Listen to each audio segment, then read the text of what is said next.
So നമ്മളൊരു dam construct ചെയ്യുന്ന സമയത്ത് what are the geological considerations? So what is dam? Dam is nothing but a solid barrier constructed across a river aanu to create a reservoir aanu, and the water collected can be used for different purposes. So നമ്മൾ റിസർവോയറിൽ save ചെയ്യുന്ന അല്ലെങ്കിൽ collect ചെയ്യുന്ന water ഏത് യൂസിനാണ്, I mean എന്തൊക്കെ യൂസിനാണ് use ചെയ്യുന്നത് എന്ന ബേസിസിൽ തന്നെ നമുക്ക് ഡാംസ് ഡിഫറൻഷിയേറ്റ് ചെയ്യാൻ പറ്റും. Okay, like we have multi purpose dam. അതൊക്കെ ഹ്യൂജ് പ്രോജക്ട്സ് ആണ്. നമ്മൾ റിസർവോയറിലെ വെള്ളം കറണ്ട് പ്രൊഡ്യൂസ് ചെയ്യാനും പിന്നെ ഇറിഗേഷന് വേണ്ടിയും പിന്നെ നാവിഗേഷൻ പർപ്പസിനൊക്കെ നമ്മൾ യൂസ് ചെയ്യും. Now, what are the objectives? First നമ്മൾ നോക്കേണ്ടത് ടോപ്പോഗ്രഫി ആണ് നോക്കേണ്ടത്. ഓക്കെ, എന്താണ് ടോപ്പോഗ്രഫി നമ്മൾ നോക്കേണ്ടത്? A place which is most suitable for the purpose has to be selected, and നമ്മൾ മെയിൻ ആയിട്ട് ഡാം കൺസ്ട്രക്ട് ചെയ്യുന്ന സമയത്ത് നമ്മൾ നാരോ വാലി ആണ് നോക്കുന്നത്. നാരോ വാലി ആണ് കുറച്ചും കൂടി സ്യൂട്ടബിൾ ആയിട്ട് എടുക്കുന്നത്. കാരണം എന്താ, നാരോ വാലി ആകുമ്പോൾ ഡാമിന്റെ ലെങ്ത് നമുക്ക് കുറയ്ക്കാൻ പറ്റും. അല്ലെ, ഡാമിന്റെ ലെങ്ത് നമുക്ക് കുറച്ചാൽ എന്താ നമ്മുടെ അഡ്വാൻറ്റേജ് എന്താ, നമ്മുടെ കോസ്റ്റ് ഓഫ് കൺസ്ട്രക്ഷൻ നല്ലോണം കുറയ്ക്കാൻ പറ്റും. Okay, so ideally it would be a narrow or small valley with enough catchment area in order to store the calculated volume of water, and site should be selected such that it should not be involving uprooting of population or loss of cultivable land and minimum damage to public. എന്ന് പറഞ്ഞാൽ നമ്മൾ dam construct ചെയ്യുമ്പോൾ എന്താ സംഭവിക്കുക, around acres of land will go under the water ആണ്.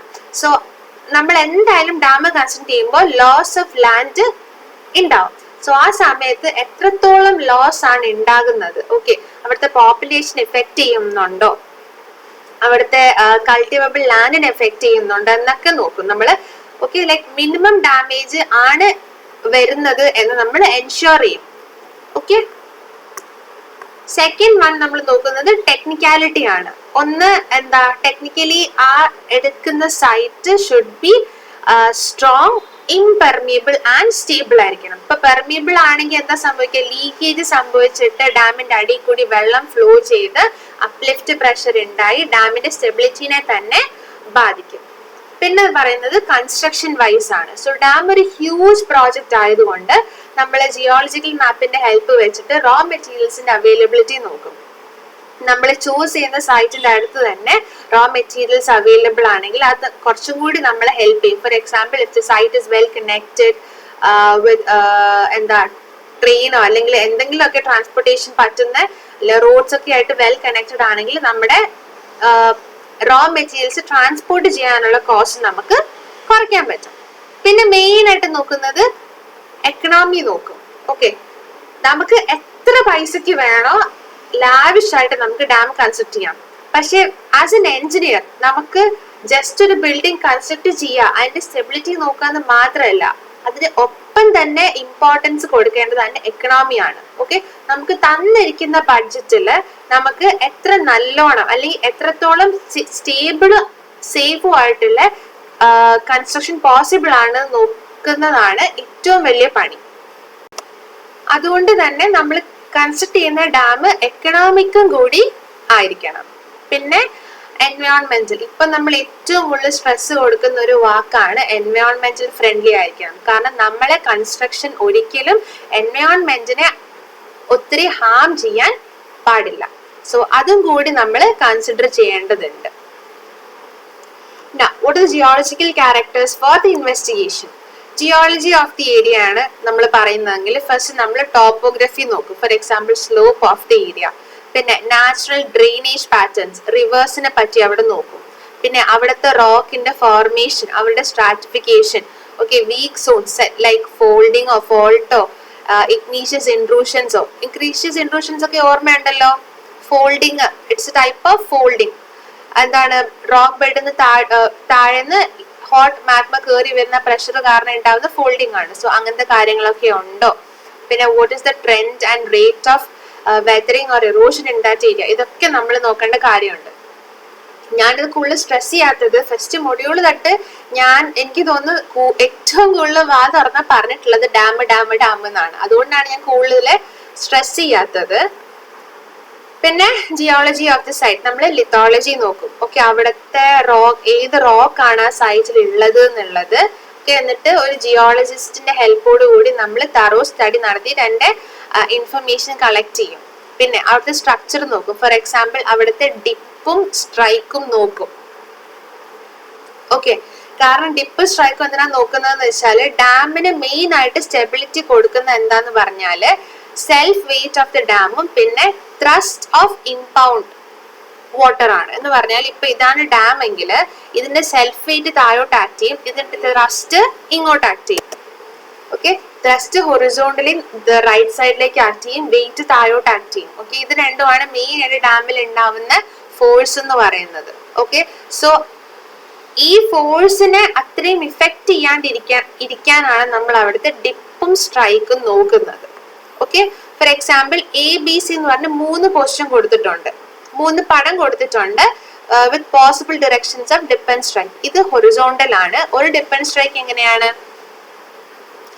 Incline towards the right ആണ്, മറ്റതില് in the opposite direction. See, ഒരിടത്ത് ഹൊറിസോണ്ടൽ ആണെങ്കിൽ സെക്കൻഡിൽ dip is towards the right side and third one is dip is against the or is towards the left side ആണ്. So weight ഇങ്ങോട്ട് act ചെയ്യുന്നു, thrust ഇങ്ങോട്ട് act ചെയ്യുന്നു. So ഇതിന്റെ resultant force എന്ന് പറയുന്നത് R ഇങ്ങോട്ട് ആക്ട് ചെയ്യുന്നതാണ്. So horizontal dip strike horizontal ആണെങ്കിൽ ഇതാണ് ഏറ്റവും സ്റ്റേബിൾ കണ്ടീഷൻ.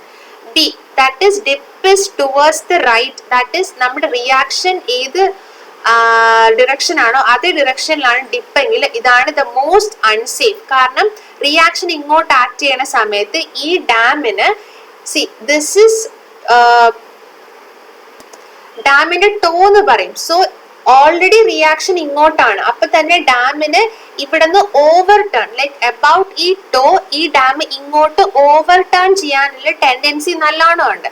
സോ അതിന്റെ കൂടെ ഡിപ്പും കൂടി അതേ ഡിറക്ഷനിലാണെങ്കിൽ എന്താ സംഭവിക്കുക? ഡാം പെട്ടെന്ന് തന്നെ ഓവർ ടേൺ ചെയ്തിട്ട് അൺസ്റ്റേബിൾ ആയി തകർന്നു പോകാനുള്ള ചാൻസ് ഉണ്ട്. ഓക്കെ, സോ ഈ ഒരു കണ്ടീഷൻ നമ്മൾ ഫേവറബിളേ അല്ല. ഇനി ഓപ്പോസിറ്റ് ആണെങ്കിലോ സ്റ്റേബിള് ലൈക്ക് നമുക്ക് ഹൊറിസോണ്ടൽ പോലെ അത്രയും സ്റ്റേബിൾ അല്ലെങ്കിൽ പോലും ഈ റിയാക്ഷൻ ഇങ്ങോട്ടാണെങ്കിൽ അതിന് ഓപ്പോസിറ്റ് ആണ് നമ്മൾ dip. So obviously there is safety against this reaction ആണ്. Okay, so this is the most stable condition and this configuration provides safety against the reaction and this is the unsafe condition. So ഇങ്ങനെയാണ് അവിടുത്തെ dip strike കിടക്കുന്നതെങ്കിൽ നമ്മൾ ആ site dam കൺസ്ട്രക്ഷന് വേണ്ടി choose ചെയ്യില്ല. പിന്നെ നമ്മൾ അവിടുത്തെ ഫോൾട്ട് നോക്കും. Okay, the faulted rocks are generally shattered along the rupture surfaces ആണ്. Sites with fault planes require great caution because എന്താണ് അവർ ഓൾറെഡി മൂവ് ചെയ്തിട്ടുള്ളത് കൊണ്ട് തന്നെ വെള്ളം ഇറങ്ങി ലൂബ്രിക്കേഷൻ കൂടിയിട്ട് പിന്നെയും ഫോൾട്ടിങ് ഉണ്ടാവാൻ സാധ്യതയുണ്ട്. സോ അതുകൊണ്ട് നമ്മൾ വളരെയധികം ശ്രദ്ധ എടുത്തിട്ട് വേണം ഫോൾട്ട് ഉള്ള സ്ഥലത്ത് കൺസ്ട്രക്ട് ചെയ്യാൻ വേണ്ടി. Dams found on beds traversed by fault zones and on major fault planes are more liable to shocks during an earthquake. Okay, കാരണം എന്താണ് ഓൾറെഡി ഒരു വീക്ക് സോൺ പൊട്ടിയിരിക്കുവാണ്, അതിന്റെ ഇടയിൽ കൂടി എർത്ത് ക്വേക്ക് കൂടി നടക്കുമ്പോൾ എന്താ സംഭവിക്കുക? പിന്നെയും 2 വാൾസ് ദാറ്റ് ഈസ് ഫുട് വാളും ഹാങ്ങിങ് വാളും തമ്മിൽ സ്ലൈഡിങ് ഉണ്ടായിട്ട് നമ്മുടെ ഡാമിനെ സ്റ്റെബിലിറ്റി കുറയ്ക്കാനുള്ള സാധ്യത വളരെയധികം കൂടുതലാണ്. Generally, small scale fault zones and shear zones can be treated effectively by grouting. ഇപ്പൊ കുഞ്ഞു ഫോൾഡ് ഒക്കെ ആണെങ്കിൽ നമുക്ക് ഗ്രൗട്ടിങ് കൊണ്ട് ചെയ്യാൻ പറ്റും. പക്ഷെ ഒത്തിരി മേജർ ഷിയർ സോൺ ഏരിയ ആണെങ്കിൽ നമുക്ക് എന്താ ചെയ്യാൻ പറ്റുന്നത്?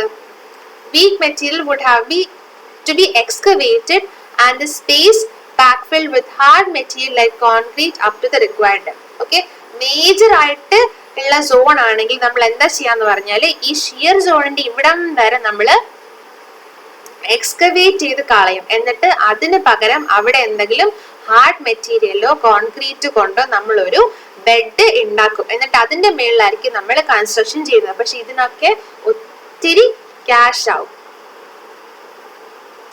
സോ എപ്പോഴും ഞാൻ പറഞ്ഞു ഫോൾട്ട് ഉണ്ടാവുന്ന സമയത്തും ഈ റിയാക്ഷന്റെ അതേ ഡിറക്ഷനിലാണ് ഉള്ളത് എങ്കിൽ ദിസ് ഈസ് ഭയങ്കര അൺസേഫ് ആണ്. കാരണം നോക്കൂ, ഈ ഈ ഫൂട്ട് വാളിന്റെ പുറത്താണ് ഈ ഡാം ഇരിക്കുന്നത്. സോ എന്തെങ്കിലും പ്രശ്നം ഉണ്ടായാൽ ഈ ഹാങ്ങിങ് വാള് താഴേക്ക് ഇറങ്ങി വന്നിട്ട് ഡാം മൊത്തത്തിൽ അതിന്റെ സ്റ്റെബിലിറ്റിനെ ഇഫക്റ്റ് ചെയ്യും. The most notable effects of folds on rocks are shattering and jointing along the axial plane. Okay, ഫോൾഡിൽ ഏറ്റവും വീക്ക് ആയിട്ടുള്ളതാണ് ആക്സിയൽ പ്ലെയിൻ. സോ ആ ആക്സിയൽ പ്ലെയിനിൽ തന്നെ സ്ട്രെയിൻ ഒത്തിരി കൂടുതലായതുകൊണ്ട് അവിടെ ഷാറ്റർ ചെയ്യാനോ അല്ലെങ്കിൽ ഫോൾട്ട് ഉണ്ടാകാനോ ഉള്ള സാധ്യത ഭയങ്കര കൂടുതലാണ്. Consequently, dams aligned along axial regions of fold would be resisting on most unsound rocks in terms of strength. See, ഇപ്പൊ ഇതാണ് ഒരു ഫോൾഡ്. ഈ ഫോൾഡില് നമ്മൾ ഡാം ഇങ്ങനെ വെക്കുവാണെങ്കിൽ this is the most unsafe ആണ്. That is upstream face of syncline. See, this is the downstream and this is the upstream and this is the downstream of the dam. Okay, ഈ downstream ഫോൾഡിന്റെ സിൻക്ലൈൻ്റെ അവിടെയാണ് വരുന്നതെങ്കിൽ this is the most unsafe ആണ്. Okay, കാരണം എന്താണ്, reaction ഇങ്ങോട്ടാണ്. So അതിന്റെ കൂടെ തന്നെയാണ് സിൻക്ലൈൻ, ലിംബ് താഴേക്കാണ് പോയിരിക്കുന്നത് അല്ലെ, it is dipping downwards. So നമ്മുടെ ഡാമിൽ ഉണ്ടാവുന്ന റിയാക്ഷനെ ഒന്നും കൂടി എൻഹാൻസ് ആണ് ചെയ്യുന്നത്. സോ ഒരിക്കലും നമ്മൾ ഡാം കൺസ്ട്രക്ട് ചെയ്യുമ്പോൾ സിൻക്ലൈനിന്റെ ആ വശത്തേക്ക് നമ്മുടെ റിയാക്ഷൻ വരുന്ന ഡിറക്ഷന്റെ അതേ ഡിറക്ഷനിൽ നമ്മൾ ഡാം ഒരിക്കലും കൺസ്ട്രക്ട് ചെയ്യാൻ പാടില്ല. Because this is the most unsafe. നിങ്ങൾ ഡാമിന്റെ അൺസേഫ് നോക്കുന്ന സമയത്ത് നോക്കിയാൽ മതി, ഇങ്ങോട്ട് വെയിറ്റ്, ഇങ്ങോട്ട് ത്രസ്റ്റ്, സോ റിയാക്ഷൻ ഇങ്ങോട്ടായിരിക്കും. ആ റിയാക്ഷനെ എൻഹാൻസ് ചെയ്യുന്ന രീതിയിൽ ഒരിക്കലും ജോയിന്റോ ഫോൾട്ടോ ഫോൾസോ ഉണ്ടാവാൻ പാടില്ല. ഓക്കെ, ഇനി ജോയിന്റിന്റെ കേസ് എന്താണ്? വലിയ വലിയ ജോയിന്റ് ഒക്കെ ആണെങ്കിൽ നമ്മൾ അത്രയും എക്സ്കവേറ്റ് ചെയ്തിട്ട് അതിന്റെ മേളില് നേരത്തെ പറഞ്ഞ ഹാർഡ് മെറ്റീരിയൽ എന്തെങ്കിലും വെക്കും. കുഞ്ഞു കുഞ്ഞു മൈക്രോ ക്രാക്സ് ആണെങ്കിൽ എന്താ ചെയ്യാം, നമ്മൾ ഗ്രൗട്ടിംഗ് ഒക്കെ വെച്ച് അഡ്ജസ്റ്റ് ചെയ്യാനൊക്കെ പറ്റും. ഓക്കെ, ഭയങ്കര മൈക്രോ ജോയിന്റ്സ് ആണെങ്കിൽ ഇറ്റ് ഈസ് ആക്ച്വലി എന്താ പറഞ്ഞ അത്ര കുഴപ്പമൊന്നും ഇല്ല. കുഞ്ഞു ട്രീറ്റ്മെന്റ് ചെയ്തിട്ട് തന്നെ നമുക്ക് എന്താ അതിനെ ഓവർകം ചെയ്യാൻ പറ്റും. പക്ഷെ മൈക്രോ ക്രാക്സ് ആണെന്ന് പറഞ്ഞാൽ അതിന് നമ്മൾ it should not be left untreated. കാരണം ഡാമില് വെള്ളമാണ് ഉള്ളത് അല്ലേ. സോ ഈ കുഞ്ഞു ക്രാക്സിൽ വെള്ളം നിറഞ്ഞ് ലീക്കേജ് വന്ന് ഈ ഡാമിന്റെ താഴെ അപ്ലിഫ്റ്റ് പ്രഷർ ഉണ്ടായാൽ എന്താ സംഭവിക്കുക, ഈ ഡാമിന്റെ സ്റ്റെബിലിറ്റിനെ ഇഫക്റ്റ് ചെയ്യും. ഇനി ജിയോളജിക്കൽ കൺസിഡറേഷൻ ഫോർ റിസർവോയേഴ്സ് നമ്മൾ ഫസ്റ്റ് നോക്കുന്നത് എന്താ, ടോപ്പോഗ്രഫി. നമ്മൾ valley should be U shaped അല്ലെങ്കിൽ വി ഷേപ്ഡ് ആയിരിക്കണം. Because water will be stored on those regions. അപ്പൊ നമ്മൾ ഫ്ലാറ്റ് ഏരിയാസ് യൂഷ്വലി അവോയ്ഡ് ചെയ്യും. പിന്നെ നമ്മൾ നോക്കുന്നത് ഗ്രൗണ്ട് വാട്ടർ കണ്ടീഷൻ ആണ്. The general water table is much above the top reservoir level in the proposed reservoir, and this is a very favorable situation. കാരണം there is no risk of water loss from the reservoir to the surrounding area. നമ്മുടെ general water table reservoir ലെവലിനേക്കാളും മേളിലാണെങ്കിൽ അത് വളരെ നല്ലൊരു favourable condition ആയിരിക്കും. കാരണം water loss ഉണ്ടാവാനുള്ള സാധ്യത ഭയങ്കര കുറവായിരിക്കും. And the general water table is much below the minimum water level in the reservoir, and obviously depending upon the permeability of rocks of reservoir, water would be lost from the reservoir. So നമ്മൾ water ടേബിളിന്റെ level നോക്കണം. പിന്നെ നമ്മൾ നോക്കേണ്ടത് റോക്കിന്റെ permeability ആണ്. Permeability ഒത്തിരി കൂടിയ rock ആണെങ്കിൽ എന്താ സംഭവിക്കുക, water will be easily lost. അതുകൊണ്ട് റോക്കിന് പെർമിയബിലിറ്റി കുറഞ്ഞതാണെങ്കിൽ നമുക്കത് കുറച്ചും കൂടി ഫേവറബിൾ ആയിരിക്കും.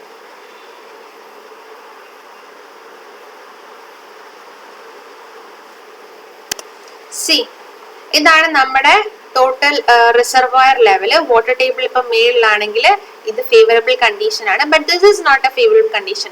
വാട്ടർ ടേബിൾ താഴെ ടോട്ടൽ റിസർവോയർ ലെവൽ ഇവിടെ ആണെങ്കിൽ നമുക്ക് there is chance for leakage or loss of water to the surrounding area. And see, if the water table ലെവലും TRലും സെയിം ആണെങ്കിലും അത് കുഴപ്പമില്ലാത്തൊരു കണ്ടീഷനാണ്. Okay, this is the most favourable. ഇത് it's okay and this is unfavourable ആണ്. പിന്നെ പറഞ്ഞു permeability. It is A critical property in reservoir areas study, especially in those areas where groundwater table is below the TRL. Okay, so ഇപ്പൊ ഈ രണ്ട് condition available അല്ല, ഇത് മാത്രമാണ് available എങ്കിൽ നമ്മൾ ഫസ്റ്റ് ചെക്ക് ചെയ്യുന്നത് പെർമിയബിലിറ്റി ആണ്. If the proposed reservoir site is highly permeable, എന്താ സംഭവിക്കുക? There may be no storage. So water table എവിടെയാണ്? മിനിമം TRL ഇവിടെയാണ്. ഇതിന്റെ ഇടയ്ക്കുള്ള കല്ല് ഹൈലി പെർമിയബിൾ ആണെങ്കിൽ എന്താ സംഭവിക്കുക? റിവറിന്ന് നമ്മൾ സ്റ്റോർ ചെയ്തെടുക്കുന്ന വെള്ളം ഒരിക്കലും എന്താ സ്റ്റോർ ചെയ്ത് നിൽക്കില്ല. ഹൈലി പെർമിയബിൾ ആയിട്ട് എന്താ സംഭവിക്കുക? ഈ TRL നിന്ന് അല്ലെങ്കിൽ റിസർവോയർ ലെവലിൽ നിന്ന് വെള്ളം വാട്ടർ ടേബിളിലേക്ക് ഒലിച്ചു പോകും. അതുകൊണ്ട് പെർമിയബിലിറ്റി കുറവുള്ള റോക്സ് ആയിരിക്കണം കൂടുതൽ നമ്മൾ നോക്കേണ്ടത്. പിന്നെ obviously like structural constitution, the area of the reservoir is important to identify the zones along the flanks which are liable to failure. Okay, weak zones കണ്ടുപിടിക്കുക. പിന്നെ we should know the trend and rate of weathering of the catchment area. If the catchment area of reservoir is subjected to severe weathering, what happens is soil erosion ഒത്തിരി നടക്കും. അതെങ്ങനെയാണ് നമ്മളെ effect ചെയ്യുന്നത്? നമ്മുടെ ഫൗണ്ടേഷനെ ഒക്കെ അത് ഇഫക്ട് ചെയ്യും. അത് മാത്രല്ല, നമുക്ക് ഈ റിസർവോയറിന് ഒരു കപ്പാസിറ്റി ഉണ്ടല്ലോ. സോയിൽ ഇറോഷൻ ഒക്കെ ഒത്തിരി കൂടുതലാണെങ്കിൽ സെഡിമെന്റ് ഡെപ്പോസിറ്റ് ഒത്തിരി കൂടും. സോ ഈ സെഡിമെന്റ് വെയിറ്റ് കാരണം എന്താ സംഭവിക്കുക? ഫോർ എക്സാമ്പിൾ, ഇതാണ് ഡാം. ഇവിടെയാണ് സെഡിമെന്റ് വന്ന് അടിഞ്ഞു കൂടുന്നത്. സെഡിമെന്റ് ഒത്തിരി കൂടിക്കഴിഞ്ഞാൽ ഇങ്ങോട്ടുള്ള ത്രസ്റ്റ് പ്രഷർ ഒത്തിരി അങ്ങ് കൂടും. അപ്പൊ എന്താ സംഭവിക്കുക? ഡാം ഓവർടേൺ ചെയ്യും. അത് മാത്രമല്ല, സെഡിമെന്റ് കൂടുന്തോറും റിസർവോയറിന്റെ കപ്പാസിറ്റിയും കുറയും. സോ വെതറിങ്ങിന്റെയും ട്രെൻഡ് നോക്കേണ്ടത് വളരെ അത്യാവശ്യമാണ്. ഓക്കെ, സോ നമ്മൾ റേറ്റ് ഓഫ് വെതറിങ് ഒക്കെ കുറഞ്ഞ് ഇരിക്കുന്നതായിരിക്കും എപ്പോഴും നല്ലത്. Now we are moving on to the general consideration for tunnel construction.